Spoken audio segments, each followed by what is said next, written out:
We happen to have in our audience today one of the people who is running for the governorship, and I would like to know if he's given any thought or if he's talked to his other colleagues about how from the governor's office we're going to be able to get some relief from some of the assault that we're seeing from Washington.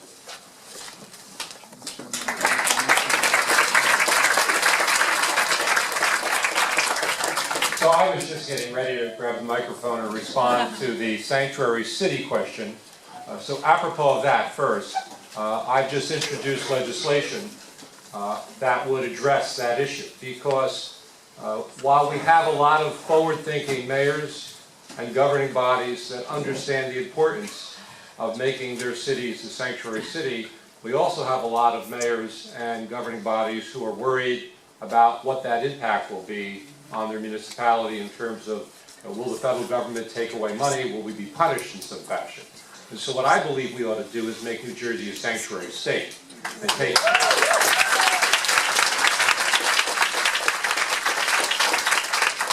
I've introduced that bill.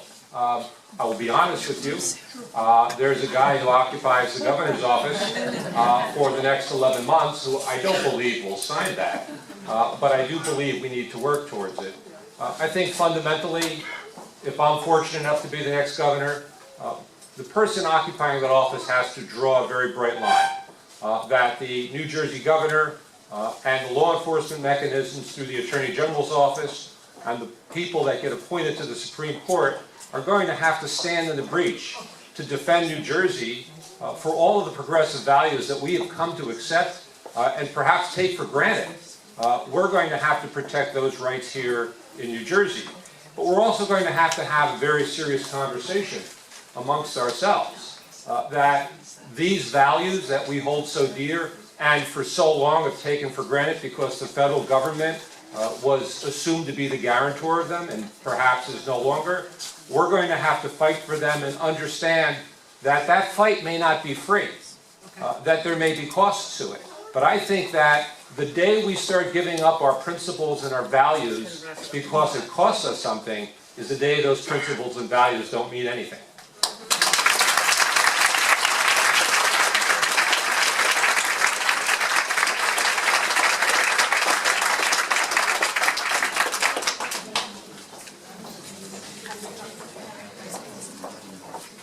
Hi, my name is Sophie Ansari. I'm from Parsippany, New Jersey.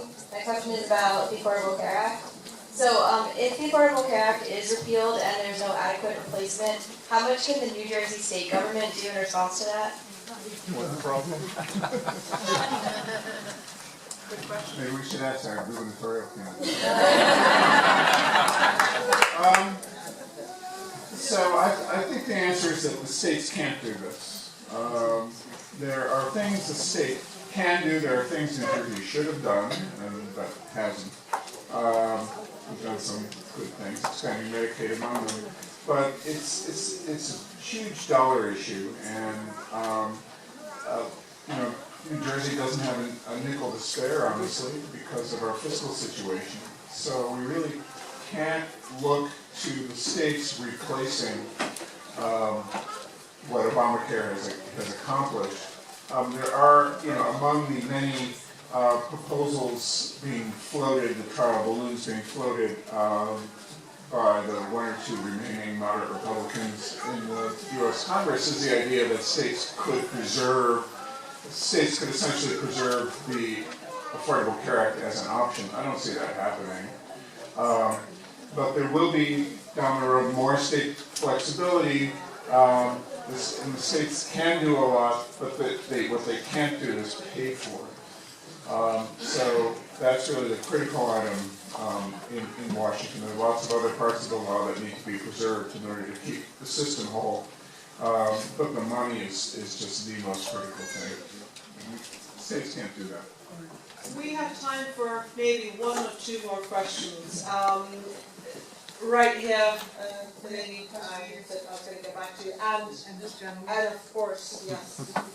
So you guys have to decide which one wants to go first. He's got the microphone. My name is Joe Raish. I'll be on the ballot for District 26 in the Assembly race. I wanted to ask the congressman if he were here to debate single-payer health care versus the ACA.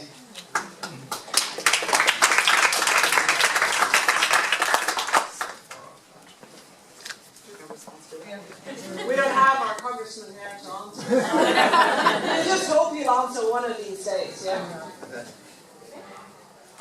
Hi, my name is Dawn Green. I'm from Denville. And I am the face of the ACA and specifically the face of the expanded Medicaid. 3 years ago, I left my job in Los Angeles and I raced home to take care of my mom with Alzheimer's and my father with COPD. If I were not at home taking care of my mom with Alzheimer's, then she would be in a nursing home, so would my dad. It's a lot cheaper to pay for my health care than it is to pay for Medicaid for people with dementia. And Medicaid in this country, 1/3 of Medicaid dollars goes to dementia care. In New Jersey, or in Morris County, a nursing home is $13,000 a month. Most families can't afford that. And so I have multiple questions. But what I know is that last year, the federal government spent $935 million, I think about, something like that, on research in Alzheimer's, and that had doubled from before. That's $935 million. In 2015, they spent $5.4 billion on Ebola. Ebola killed one person in the United States, and now they found there's a vaccine for Ebola. So this is a sort of effective way, maybe, to end this disease. And I just think that Alzheimer's, 1/3 of Medicaid dollars, 1 in 5 Medicare dollars goes to dementia. And wouldn't that be a nice big savings? Wouldn't that be a way to reduce healthcare costs in the United States if we could perhaps find a cure for these diseases?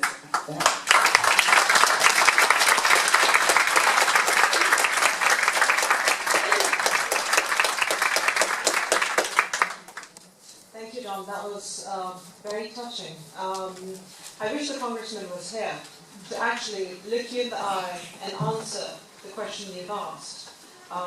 The point of being an elected official, the point of being a public servant, is to be there when you ask questions like that, is to address questions like that. And unfortunately, he's not here to answer your question, to answer the questions that we have from all of us. Whether those who are afraid, whether those who are afraid of losing health care or losing a loved one in an immigration situation. And we feel, we're all in this together. We're all frustrated in this together. Hopefully, this town hall, the next 2 more town halls, would bring him to us, to talk to us, and answer these questions. I don't know if anyone on the panel wants to address the question that Don asked, but that was really. And another point, just because I know Dawn personally, she's able to get her own health care as a caregiver under the Affordable Care Act. So that allows her to take care of her parents. If that goes away, then she's over the rink as well, and the whole family, and then more tax dollars go toward a situation that is really being helped, a great advantage with this whole situation. So I think it is painful the fact that he's not here to actually answer these concerns and these questions that are put forward, and they're the ones that are making the decisions in DC, taking away healthcare, taking away our rights. Healthcare is not, it's our right as Americans. So.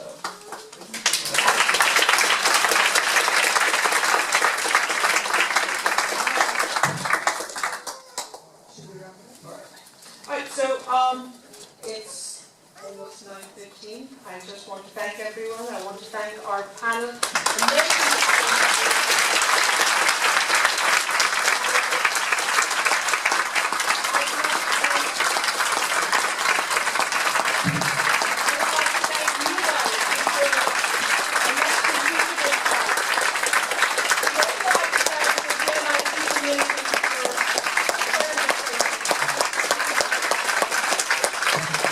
I do thank Charles Brown, the moderator, the host, and the